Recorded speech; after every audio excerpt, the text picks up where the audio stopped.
one of the key factors deciding who's going to be the top teams in March Madness is a lot of people call it the trapezoid of excellence, which is basically based off of net rating, which is adjusted for opponents, and then your pace. And you kind of want to be in that middle pace, but if you have a higher net rating, you can have a lower pace or a faster pace. But you really want to have a really good net rating and then have that middle pace in between, like a 64 and like a 70 pace, somewhere within that range. So I believe that faster paced teams, they don't tend to do very well within the March Madness tournament.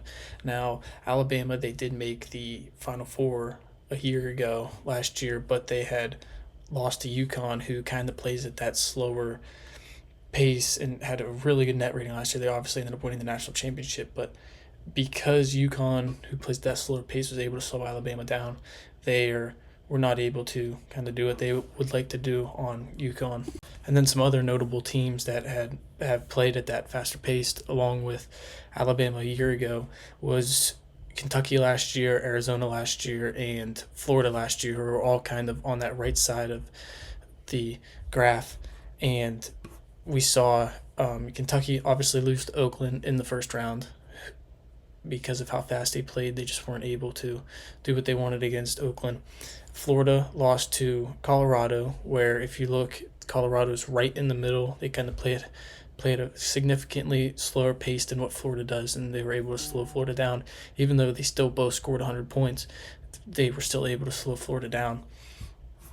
And then Arizona lost to Clemson, and if you look at Clemson, they're right in the middle, kind of where you want to be pace-wise, in my opinion. So, and then obviously Alabama lost to UConn, who all four of those teams were right in the middle of that pace where you want to be pace-wise. So I think that for some of those faster teams, you have to get matched up with a faster team to be able to do what you want to do. If you get matched up against a team that's going to slow the game down and be able to keep up with you, it's just not going to end well.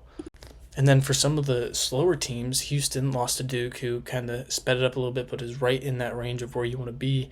And Houston is kind of one of those teams that consistently plays at that slower pace every single year, along with Virginia. Like those two teams, they are always playing at slower paces.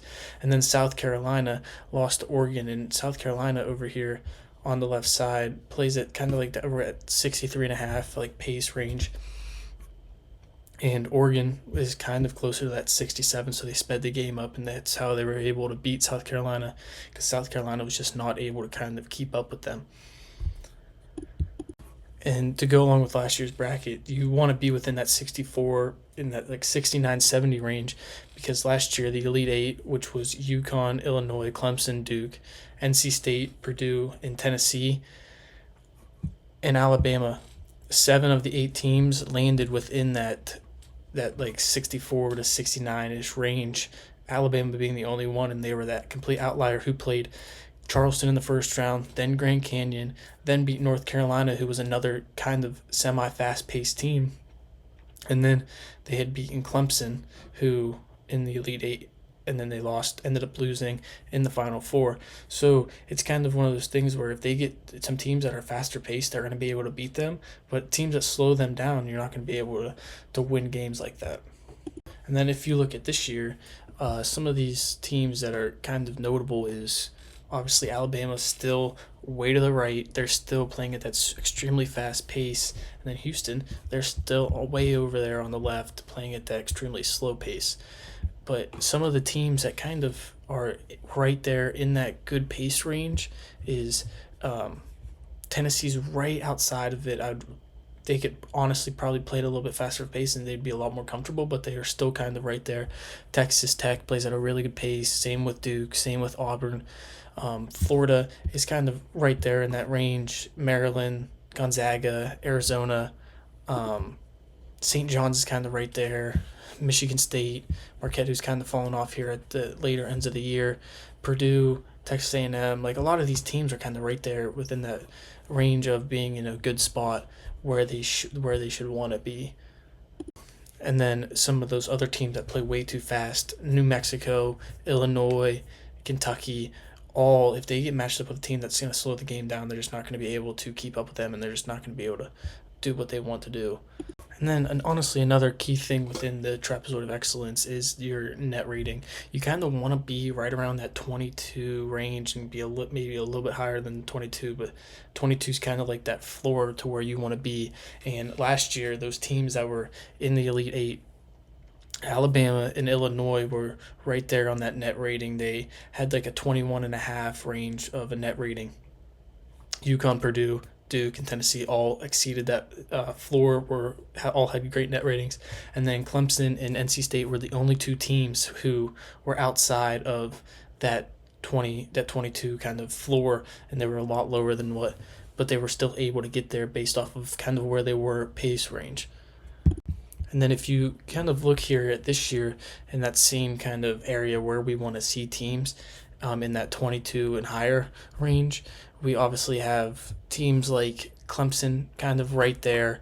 Other teams like Marquette's kind of right there. Purdue's kind of a little bit lower than what you would like to see them. VCU is higher than what a lot of people would think that they would be. Michigan State's kind of right there. Same with Wisconsin, Missouri, Arizona, St. John's. Kentucky's up there. Illinois, Alabama, Florida, Auburn, Tennessee, St. Mary's, Texas Tech, Houston, Florida, and then Duke all the way up at the top. So there's like a lot of those teams are going to be able to have that floor where they are going to be able to get a lot further in the tournament compared to some of the other teams that have a lower net rating.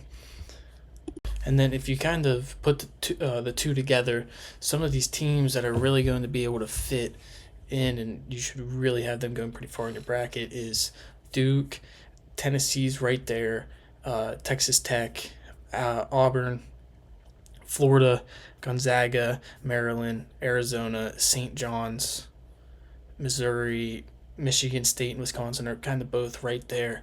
But like those are some of the teams that you definitely should have going pretty far in your bracket, because based on how fast they play, they kind of play that similar slow, but they don't play too fast, they don't play too slow, and then they have a great net rating. And those are kind of the teams that in the past years have been able to make it pretty far in the March Madness tournament. So that's kind of how I feel that pace and net rating kind of affects who you should be having in your really Elite Eight. Is kind of where it comes down to. Those teams are all going to fit that criteria, and those are some of the teams that I think are going to be able to fit into that criteria this year. So thanks for watching.